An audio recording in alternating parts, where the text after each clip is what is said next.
This is CleanTV, family-friendly news on demand. I'm Jerry McLaughlin reporting what's happening on Wednesday, July 7th, 2010.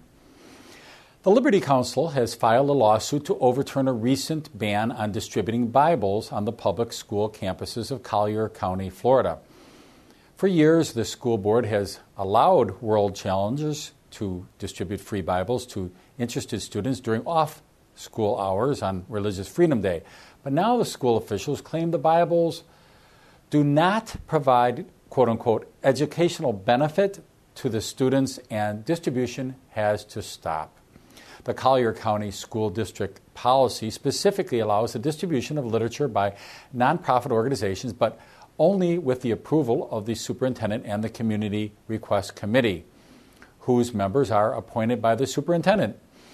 Approval has now been denied to World Changers, despite the fact that its distribution included a disclaimer of any school endorsement or sponsorship, and that receiving a Bible was purely voluntary. The district nevertheless censored the message of World Changers simply because it included the Bible. Some are saying it is time to lift the trade ban with Cuba.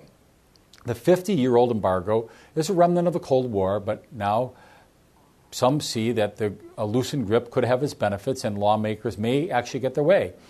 First steps are being taken to loosen trade with travel with Cuba through the efforts Agricultural Committee Chairman Colin Peterson and Representative Jerry Moran, a Kansas Republican.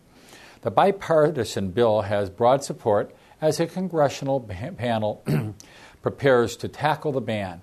The U.S. Chamber of Commerce is also solidly behind the move. Patrick Kilbride, Senior Director of the Americas Department of the U.S. Chamber of Commerce, says the embargo hasn't been effective. Previous proposals to lift the ban have failed because of concerns with human rights concerns. While Amnesty International also supports lifting the ban, UK-based Kerry Howard, the Department Director of the Americas Program of Amnesty International, says it is critical human rights abuses not be forgotten. In 2009, U.S. farm exports totaled $528 million, down from the $710 million in 2008. Former Illinois Governor Rod Blagojevich is continually on trial and currently on trial. It seems like the trial that'll never end in Chicago for corruption related to charges he tried to sell or exchange for favors the U.S. Senate seat vacated by President-elect Barack Obama. We've reported this extensively on CleanTV, and here's some more now. Valerie Jarrett, an Obama confidant and one of those candidates Blagojevich was considering as a possible replacement, decided she preferred working for the Obama administration than becoming a U.S. Senator from Illinois. When Tom Balanoff, local president of the Service Employees International Union, mentioned U.S. Representative Jan Schakowsky was interested in the appointment, Blagojevich, according to testimony given this week by Balanoff, said the impeached governor told him, quote, if she, meaning Jan, had any ancestors who came over on slave ships, she'd be fine, unquote. Amazing what things come out when you have a federal wiretap getting your conversations. Oh, there's something about a little birdie who'll tell on you or something like that. It's really coming true. With economies attempting to get back on track, there is a major global productivity drain. It's called the World Cup. Surprise, got you there. In Italy, auto workers went on strike when they were told they couldn't watch the World Cup on the job. And German companies have to set up office viewing areas to keep employees from defecting on game days. Brazil virtually is shut down when its team plays, with businesses and schools closing, and even elective surgeries have been known to be postponed so games may be watched. Hey, my life's on the line, but the game! One study suggests Europe's largest economy, which is Germany, loses more than $8 billion. That's about, I don't know what it would be in Deutschmark, I guess about 16, maybe 16, 20 billion in Deutsche Marks. I'm not sure about the exchange these days. Lost in productivity during the World Cup.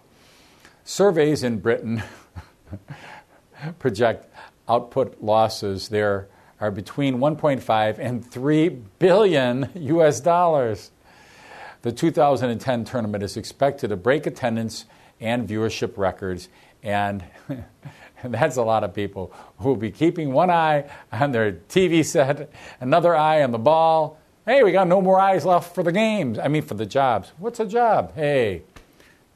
Well, hopefully they'll hang on to their jobs and not take too much time off of work. Because as we know, jobs are at a premium. That doesn't stop a true sports fan, apparently.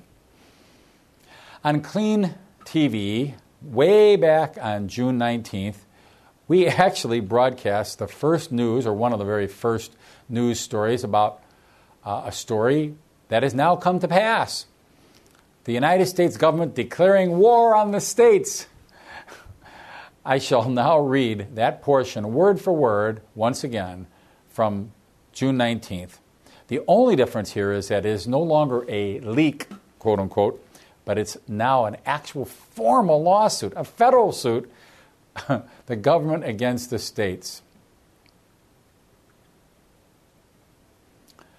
The federal government of the United States of America has just declared war on the states. The Obama administration has just leaked information indicating they are about to file a lawsuit over the Arizona immigration law.